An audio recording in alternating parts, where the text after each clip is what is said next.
Ladies and gentlemen, I'm here to tell you that God is not the answer to your problems. He's not the savior of your soul. He's not a boon, but he's a curse.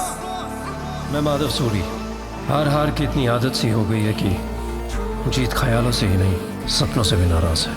मैं जब भी तुम्हें देखती हूँ I get very stressed. हमारे बीच में issues है, किसका फॉल्ट है? डैड और बिजनेस का जमता नहीं। तो मुझे 50 लाख लोन कर सकते हो? तेरे को पैसे चाहिए या तेरी लाइफ को बदलने वाला आइडिया चाहिए? देश में जितने भी अष्टदशा महाशक्ति पीठ है उनके दर्शन करके आएगा। आत्मा का ना जन्म होता है ना मरण। धर्म पथ है, जिसको चलना है वो चलेगा इस पर, वरना नहीं चलेगा। I've never seen God. That's what I'm here to prove.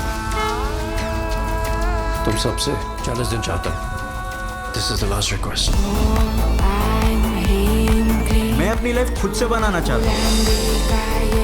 It's better if they split. अगर साथ रह के खुश नहीं हो सकते तो अलग रहना ही अच्छा है।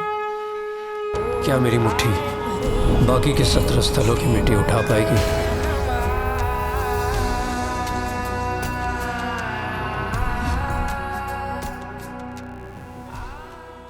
Please do subscribe to Madhura Audio. Please subscribe to Madhura Audios. Please subscribe to Madhura Audio. Please subscribe to Madhura Audio. Please subscribe to Madhura Audio. Don't forget to subscribe to Madhura Audio.